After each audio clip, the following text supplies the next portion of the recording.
Welcome to the Dose of Optimism, where I talk to the optimists in healthcare. My name is Omkar Kulkarni, and I work at one of the world's best children's hospitals, where I lead innovation. I started KidsX, which is a premier international startup accelerator for pediatric innovation. And over the years, I've met thousands of startups, investors, and innovators. Every one of them has a story, and every one of them is optimistic about the problems they're solving. On this podcast, you'll meet amazing people who will share their stories and what makes them optimistic about the future of healthcare. A little note before you get into this episode.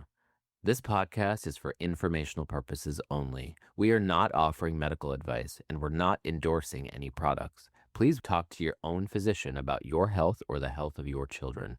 All right, let's get started. Our first guest today is Aashish Mehta. Aashish is in Singapore. He's developed technology for a different industry, not healthcare.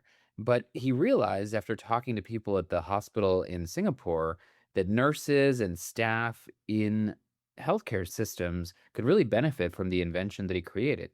Take a listen.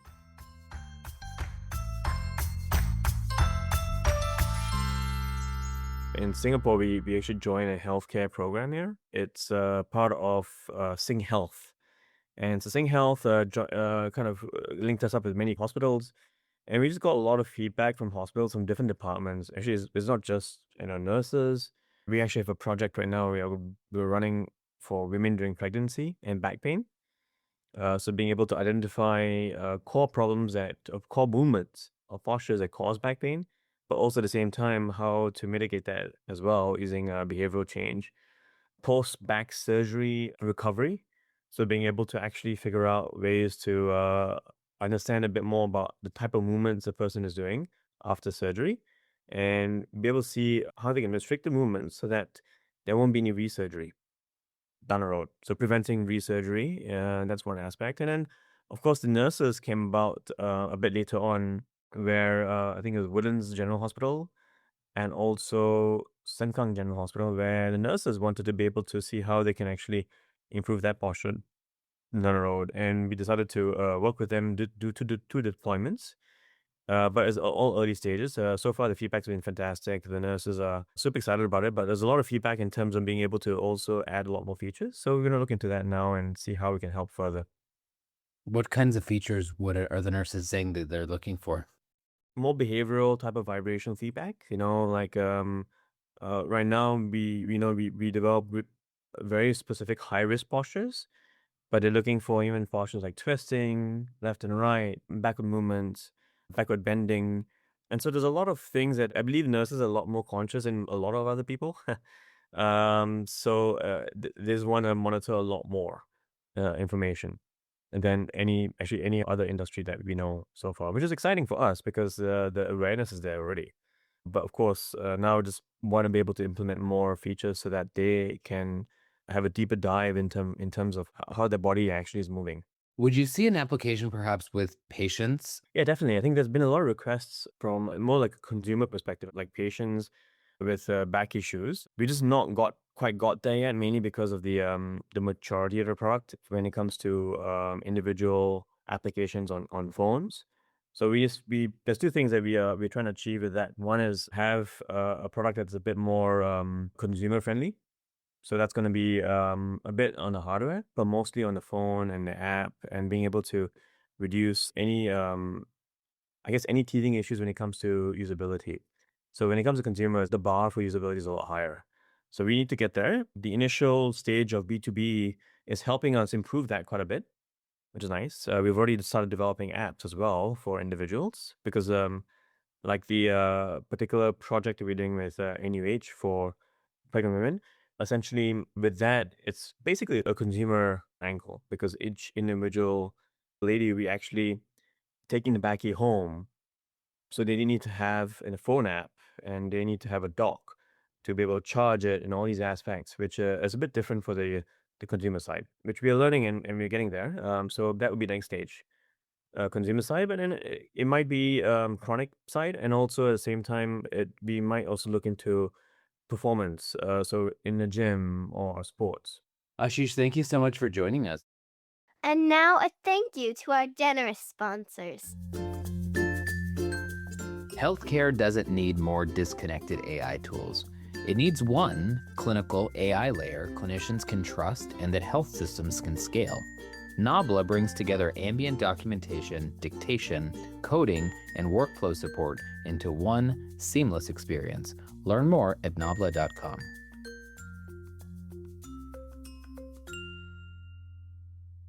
Our next guest is Megan Visser. Megan is a chaplain at Children's Hospital Los Angeles, and her perspective around grief and guilt and just the nature by which people, parents particularly, but also adolescents and teenagers in children's hospitals who are navigating everything from a new life-changing diagnosis like diabetes or end-of-life terminal care and conditions that are really difficult to have, that she's realized there's commonalities between those two conversations. And I learned a lot from talking to her about how she's applying her traditional approach to end of life care to supporting families that are navigating a different kind of grief and experience when they realize that they've got a new clinical condition that they've got to manage for the rest of their child's life.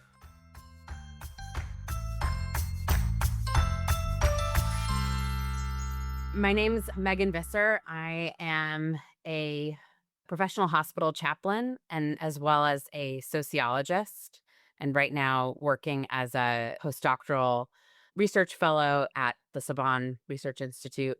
I do clinical care somewhere else, but I started out here at CHLA as a chaplain fellow after completing my basic training in chaplaincy and working mostly in the NICU, but also doing research projects related to our pediatric intensive care unit. A lot of people imagine that spiritual care and chaplaincy in a hospital setting could be reserved for, really devastating, perhaps terminal end of life conversations or diagnoses, which I'm imagining you do get involved with quite a bit, but Yeah. it's more than just that, right? Definitely. So it's definitely more than just end of life care. And while I would say our profession attracts people who are interested in caring for people who are near the end of life or making decisions about in a trauma or a crisis or related to have, the hope that we would have a good death. And there's certainly that part, that's a huge part of what we do as healthcare chaplains and getting people and families through those crisis moments. And I was lucky enough to do a lot of my training in a acute rehabilitation facility where people had survived the trauma and were going through the process of putting their body, their life back together or together in a new way and coping with either a new diagnosis or different mobility challenge, things like that, and getting to follow those patients for a longer period of time and be able to support them while they're doing that rehab was kind of a key part of how I was trained as to be a chaplain, and has really informed my understanding of where that there's so much more of a continuum of places of where a chaplain could be helpful in helping people understand who they are in relation to their illness or their condition, in relation to their family, and then in relationship to the world and, the world around them, which might include, a God or spirit of their understanding, and figuring out how that all those pieces fit together after receiving a challenging diagnosis or when they're in the process of receiving care and treatment for something that will be with them for the rest of their life. And you work with Yeah. kids too, obviously parents, but also children as well. Yes, yeah. And my own work at the bedside has mostly been with parents in our pediatric facility or with adults. But now having been a part of Dr. Jennifer Raymond's lab related to the DREAM study and looking at facilitating peer groups of youth, getting to understand how much their experience is connected to their social relationships, to their understanding of the world. Not all youth with diabetes or with chronic illness are going to necessarily be saying or identifying with drawing from religious or spiritual resources. They may have their family and cultural beliefs and activities. Not all of them are going to be identifying with that in words, but they're certainly grappling with what it means to be a teenager, with diabetes and figuring out who they are as a person in a world that is not always supportive of them, whether it's their diagnosis or other identities that they hold and experiences that they have. Chaplaincy has a place there too. And I think there's a growing recognition that we have way more in our toolkit to support, not only to support the youth and the families, but to support the care team that is trying to figure out how to support youth with limited psychosocial support services available sometimes. So as you've started working with youth and adolescents, what surprises you as it relates to the conversations you have? The biggest surprise I think I've had has been the amount of resilience and support that they're able to bring together in difficult circumstances, and how they've used their spirituality as a way of both getting through the day and then understanding who they are as a family now, with grappling with a serious medical condition. One of the things I found in some of my research interviews has been that parents will often know someone else with diabetes. It might not be the same kind of diabetes that their child is being treated for, and know someone else who also who passed away, and using that like memory of that person or their experiences of grief and loss to help them. It really informs how they care for their child. And at first I thought, oh my gosh, this must be so much more scary, because you think it will go in a particular way, which was resulted in someone's death. And that might be a really challenging memory to hold while caring for your child and wanting to have them have the best life possible with a new diagnosis. But ended up being something that a few families have shared with me so far in my study. That memory of that person is something that they use to positively inspire their child. Like, if you're having trouble with your diabetes or feeling down, why don't you think of grandpa and like know that he's watching over you and he dealt with some of the same things, like using that memory in a positive way. That's something that definitely surprised me. And it was so genius, just a genius way of taking something that was so hard in that family's that they already survived and they got through, and they hold as a memory and hold that grief with them and use it as a resource to in supporting their family emotionally and spiritually. It's just pretty cool. Let's talk more about grief. So whether it's in the context of somebody with a new diagnosis that they're going to have to live with their whole life, or with a parent who may have a child who's got a terminal illness that they've just learned about. In your work, how do you think about either past grief or just the grief that they're experiencing now as it relates to their future? The child of the parent who's just been told they've got diabetes, they're to a certain degree grieving in a different way because their life has changed. And so there's some elements of kind of grief in the traditional sense that you could apply here, because now there's this element of a realization that they've lost something. They've lost perhaps the life they previously had.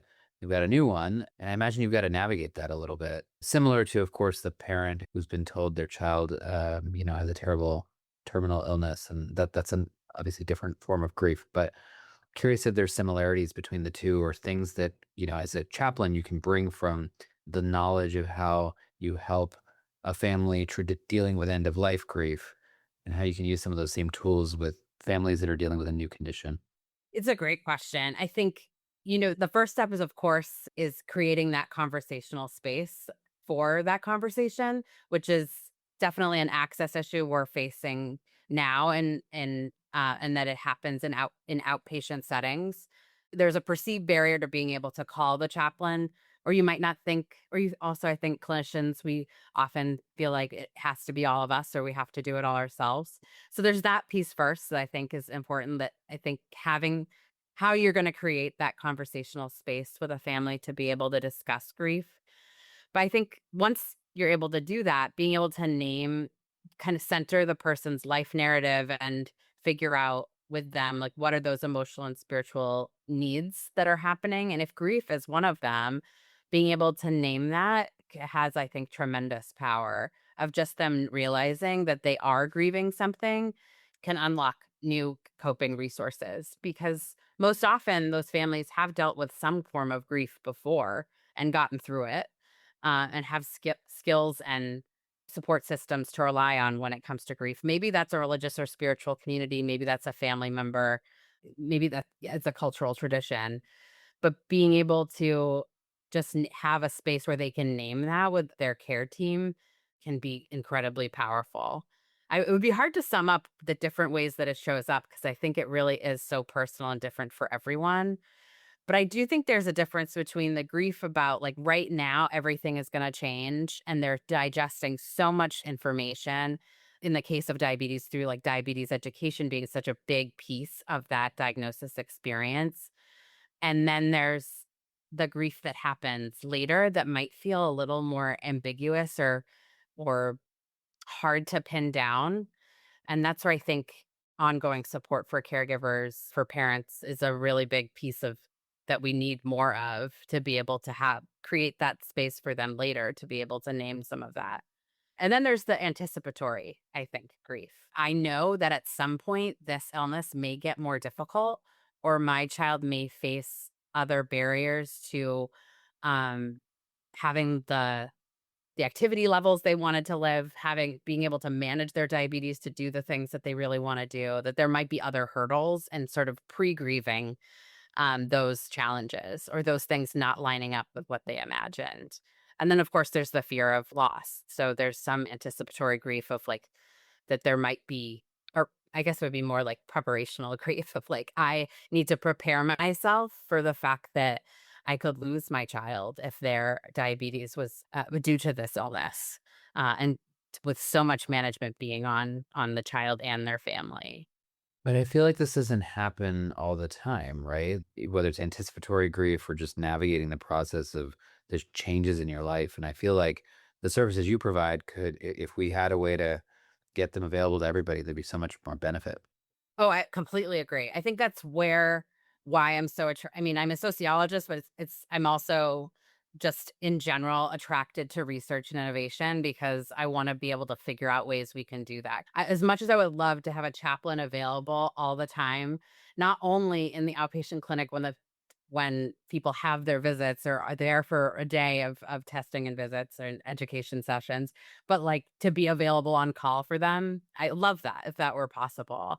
But there also has to be some other ways to be able to connect with families to these resources or be able to help them connect to themselves and name some of these feelings. And I think that's where technology could be our friend. I think there's ways of that there's, I hope that there's products and programs that I can be a part of designing that would help families be able to do some of that. Sure. Now, we're in a very diverse city with Yes. lots of different cultures, lots of different beliefs and religions. Do you see that on a daily basis? Do you feel that there's the, spirituality and kind of everything that you do? Do you feel that particularly in the diversity that we have here? I certainly feel that in terms of my own and the people I see. I'm a Unitarian Universalist. We're a really small religious group. So I've only seen one or two families who are Unitarian Universalists in the hospital, though I would be happy to see more. So I think really starting with where families are and also knowing in a pediatric setting that the child's view of, how they might name spirituality or the divine or not is going to be often completely different from how their parents are, and it's gonna be different than their extended family as well. So, How do you navigate that? That's really interesting. There could be a 10-year-old who's got a very different view or thought around their own spirituality versus that of mom or dad. I mean, I think not shortchanging that, not focusing just on the parents, like knowing that the conversation with a child about how they see the world or how they understand themselves can be explored through things like art and music and things that they enjoy to be able to name those sources of spiritual support and also areas of spiritual struggle that they're going to do that in their own language in their own way, and that's something beautiful about being working with children and not just with adults. But there's also something I know that parents, who are, I have a young child, parents who are my age, who have their own parents who have specific, maybe religious or spiritual beliefs. And they're having to navigate that while also relying on and needing more support from their extended family. And sometimes that's negotiating different beliefs within one family system and being able to help. Again, I said the word naming before. Part of it is naming that noticing what's going on, if it's playing out in front of you, but often it's not. Often it's when they go home.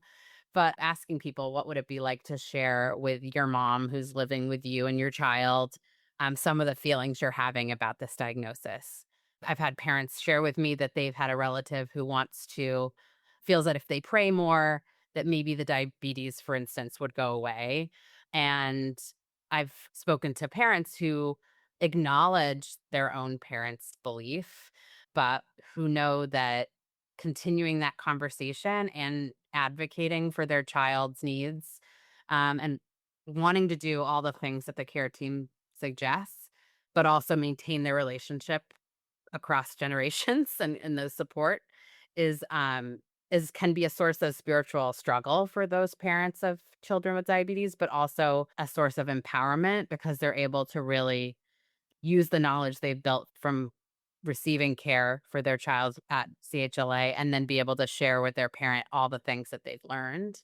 I'm not saying that, like Do any parent do relationship, parents ever feel guilty that perhaps something they did, the food they provide, even though clinically, we know that that's not the case, do parents ever feel like kind of guilt around how they may have contributed from a whole host of scenarios definitely. to their Yeah. kid's diagnosis?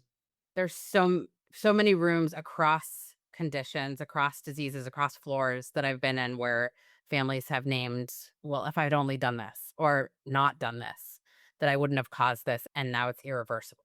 And just this, and even if they're like, I know you're going to tell me it's not my fault, but I still have this lingering feeling. And I think sometimes our job as chaplains is to help people understand where those feelings are coming from, and also to release and to help them release themselves from that guilt, or even if we can't change their belief about what they think may have precipitated this diagnosis, that helping them find forgiveness for themselves as a parent in general. Because I can definitely, now I know from my own experience that like having to practice some like self-acceptance, self-forgiveness has to be a daily routine as a parent. And it's really, really challenging because there's both our hearts living outside our body, and they they are separate from us. They're their own being. And I think the education that we're able to provide now for parents about the causes of illness, sharing with them what we know and what we're learning about diabetes is critical to them understanding that they really could not have caused this. But sitting with them in those feelings, I said sort of when we started, is I think sometimes it's grief and the guilt underneath the guilt, feelings of guilt, and wanting it to be different than it was. And sometimes that means we wish we could have had control over it, and we can't. Megan, thank you so much for joining us today and talking about all sorts of topics from spiritual care to chaplaincy to grief and guilt. And ultimately, I think the reality that there's only so much that we can do. These kids that we have are their own beings, and we try our best. And sometimes there's more than we can control. All right. Thank you for joining us for your dose of optimism. Make sure to check out our show notes to get more information about our guests and the work they're doing. Visit our podcast page on the KidsX website to join our podcast community and to learn more about pediatric innovation. Thank you to our sponsors and to our presenting partner, KidsX. Please subscribe wherever you get your podcasts, and remember, it takes a village to make sure our kids grow into healthy adults. So volunteer at your local library, help out at the community center, and if you're so inspired, donate to your local children's hospital. All right, see you next time. The content, views, opinions, and information presented on this podcast do not reflect the views of Children's Hospital Los Angeles or of the sponsors of the podcast.